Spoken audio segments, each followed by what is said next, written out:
Hello बच्चों, let's see this question.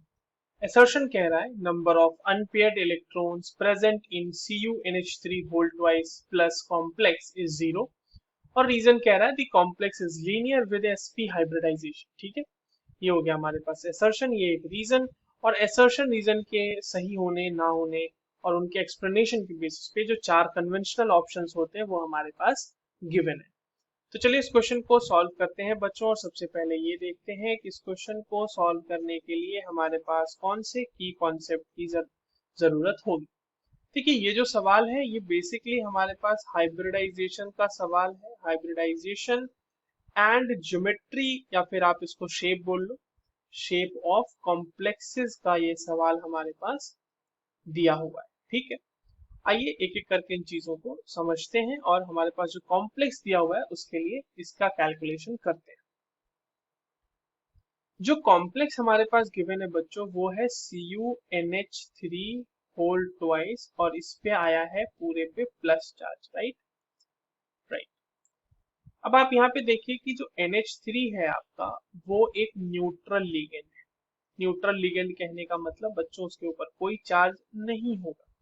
अगर उसके ऊपर कोई चार्ज नहीं है तो इसका मतलब है इस पूरे कॉम्प्लेक्स के ऊपर जो चार्ज हमें दिख रहा है प्लस, वो सिर्फ और सिर्फ कॉपर की वजह से है। तो यानी इसका मतलब कॉपर यहाँ पे +1 ऑक्सीडेशन स्टेट में है। अगर हम 29 कॉपर की बात करें तो इसका कन्फिग्रेशन क्या होता है बच्चों? इसका कन्फिग्रेशन होता है आर्गन 3d10 4s1 और हमारा कॉपर +1 ऑक्सीडेशन स्टेट में है। इसका मतलब यहाँ पे हो जाएगा आर्गन 3d10। राइट। अब हम देख रहे हैं कि ये जो d ऑर्बिटल है ये फुल्ली फिल्ड है। d ऑर्बिटल जो हमारा है ये फुल्ली फिल्ड। ठीक है, इसका मतलब इसके पास किसी तरह का कोई अनपेयर्ड इलेक्ट्रॉन नहीं दिखेगा। No unpaired electron.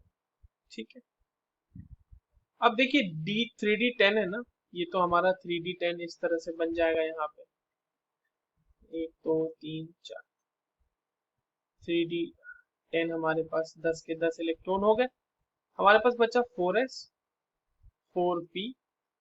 तो एक्चुअल में यहाँ पे क्या हो रहा है, दोनों के दोनों वेकेंट है हमारे, 4sp और ये 4p भी वेकेंट है। और दो हमारे पास NH3 ग्रुप आएंगे।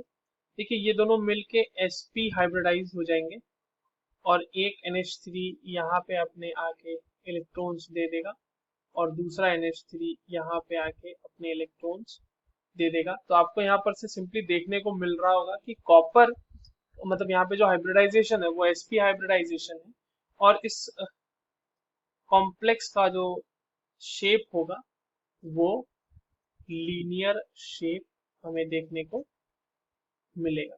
Right, this is a linear structure इसका हमें देखने को मिलेगा।